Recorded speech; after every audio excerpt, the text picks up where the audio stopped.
अस्सलाम वालेकुम my YouTube family, कैसे हैं आप सब। उम्मीद करती हूँ आप सब खैरियत से होंगे।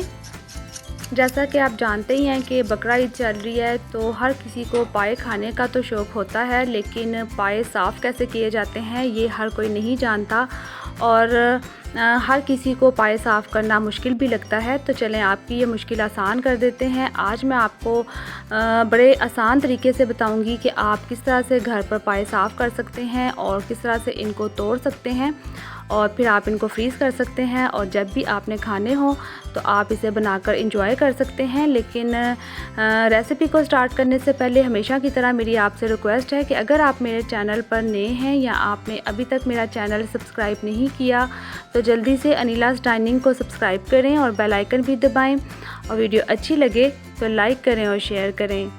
तो आज की वीडियो आपके लिए बहुत ही इंफॉर्मेटिव होने वाली है। तो चलें फिर स्टार्ट करते हैं। बिस्मिल्लाहिर्रहमानिर्रहीम। पाए साफ़ करने के लिए मैंने यहाँ पर बकरे के पाए लिए हैं और ये 2 सेट हैं, मतलब 2 बकरों के ये पाए हैं, 4 एक बकरे के और 4 दूसरे बकरे के। तो हम बारी बारी इनको इस तरह से साफ़ करेंगे। आपने फ्लेम ऑन कर लेना है और एक टाइम पर आप मतलब ये आपके चूल्हे के साइज़ पर डिपेंड करता है, आप एक टाइम पर 2 या 3 इकट्ठे भी इस तरह से फ्लेम ऑन कर रख सकते हैं। और मैंने यहाँ पर 2 रखे हैं एक टाइम पर। 2 पाए मैं आपको साफ़ करके बताऊंगी और इसी तरह से आपने बाकी के सारे पाए साफ़ करने हैं। इनको आपने इस तरह से जलाते जाना है। इसके ऊपर जो बाल हैं उनको आपने चूल्हे पर रख कर जला लेना है और फिर आपने नाइफ़ की हेल्प से इस तरह से ये सारे बाल जो है ना वो उतार लेने हैं। बड़ी ही आसानी से ये सारा काम हो जाता है। और वैसे तो पाए साफ़ करने के और भी बहुत सारे मेथड हैं। लोग जो है ना वो गर्म पानी में डालकर भी इसको मतलब बालों को साफ़ करते हैं, लेकिन उस तरह से पूरी तरह से बाल साफ़ नहीं होते, कोई ना कोई बाल रह जाते हैं। ये सबसे बेस्ट तरीका है, तो मुझे तो यही अच्छा लगता है। तो यहाँ पर ये देख लें आप, मैं जहाँ जहाँ से बाल रह जाते हैं ना वो आप दोबारा से वहाँ से उसको हीट देते जाएंगे और फिर उनको साफ़ करते जाएंगे। बस इसी तरह से हम इनको घुमाते हुए हर साइड्स पर से जितने भी बाल हैं ना वो साफ़ कर लेंगे। तो ये ऊपर वाली जो साइड है इसको भी मैं इस तरह से हीट दे रही हूँ ताकि ये भी बाल जल जाएं और इनको साफ़ करना आसान हो जाए। तो आप घर पर बड़ा इजीली पाए साफ़ कर सकते हैं। ईद पर लोग इतना ख़राब होते हैं, बाज़ारों में इतने महंगे पाए साफ़ होते हैं, इतनी लंबी लंबी लाइनें लगी होती हैं, बुकिंग हुई होती है और जी आपकी बारी इतनी इतनी देर से आती है। तो ये काम आप बाज़ार से करवाने जाएं तो शायद आपको सारा दिन लग जाए, लेकिन घर में आप सिर्फ़ आधे घंटे में ये सारा काम कर लेते हैं।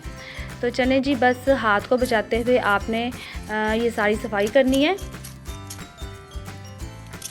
मुझे तो फ्रेंड्स ये मेथड सबसे इजी लगता है। थोड़ी बहुत स्मेल तो आती है, लेकिन आप कोशिश करें ऐसा काम करें तो ओपन जगह पे करें।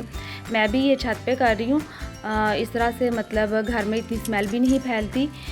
लेकिन ये है कि स्मेल तो थोड़ी बहुत आती है, लेकिन यही मेथड सबसे इजी है। ये देखिए, यहाँ से आपने इस तरह से ना छुरी की नोक से यहाँ से इसको उतार देना है और जी बस अब ये देख लें काफ़ी हद तक हमारा पाया साफ़ हो गया है।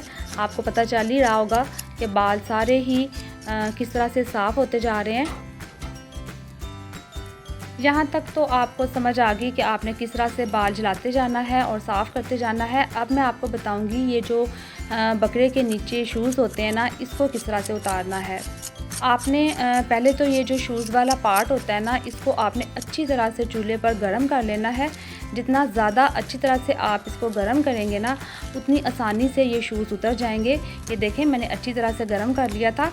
तो थोड़ी सी आपको फोर्स लगानी पड़ेगी, तो थोड़ा सा आप इसके ऊपर ज़ोर लगाएं और ये बड़ी आसानी से उतर जाएगा। और बिलफ़र्ज़ अगर नहीं उतर रहा, तो जैसे ये मेरे से इतनी आसानी से उतर नहीं रहा, तो हम दोबारा से इसको चूल्हे पर रखेंगे और दोबारा से हीट देंगे।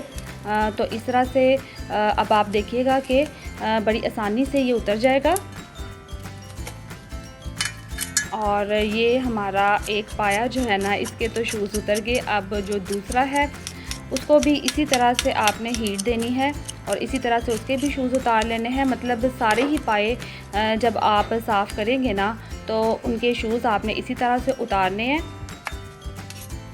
और फ्रेंड्स ये देख लें, मैंने दूसरे पाए के भी शूज़ उतार दिए हैं। तो बस इसी तरह से करना होता है, कुछ मुश्किल नहीं होता। बस आप लास्ट में अच्छी तरह से देख लें, अगर कहीं भी आपको बाल नज़र आ रहा है तो आप उसको हीट दे के उसको नाइफ़ से उतार दें। तो ये देखें, दोनों पाए मैंने साफ़ कर लिए हैं। तो ये तो अब अच्छी तरह से साफ़ हो गए हैं। तो इसी तरह से ये देखें, मैंने फ्रेंड्स सारे ही पाए साफ़ कर लिए हैं। सेम मेथड के साथ आपने ये सारा काम करना है।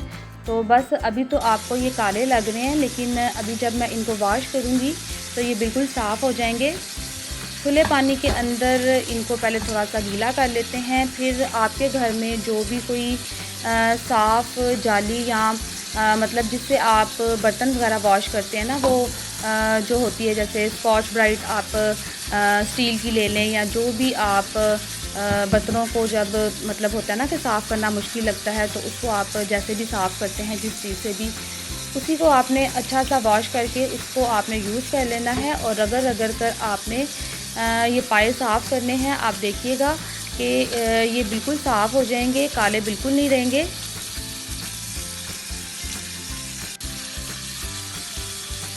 सारी ही साइड से हम इसको ऊपर नीचे से अच्छी तरह से इस जाली से रगड़ कर साफ़ कर लेंगे। और ये देखें कितना वाइट हो गया है, पाया कितना साफ़ लग रहा है। फ्रेंड्स आप नीम गर्म पानी से भी ना, मतलब पानी को गर्म करके गर्म पानी से भी पाए साफ़ कर सकते हैं। लेकिन आजकल तो गर्मी है, पानी वैसे ही बड़ा गर्म आ रहा है, तो मैंने इसीलिए इसी पानी से इनको साफ़ कर लिया है, मतलब धो लिया है। अगर मौसम ज़्यादा गर्म ना हो तो फिर आप पानी गर्म कर लें और गर्म पानी के साथ आप मतलब नीम गर्म पानी के साथ इनको वॉश करें।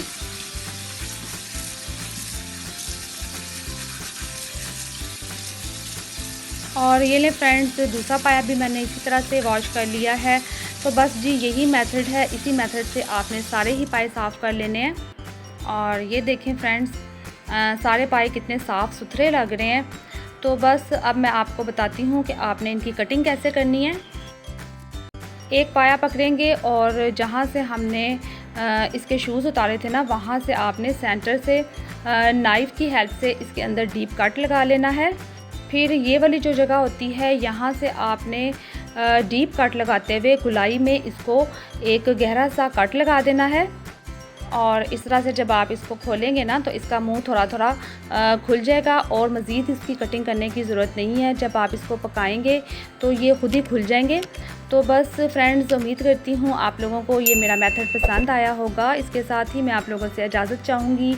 अपना बहुत सारा ख्याल रखिएगा, मुझे भी दुआ में याद रखिएगा। फिर मिलेंगे एक नई रेसिपी के साथ। अल्लाह हाफिज़।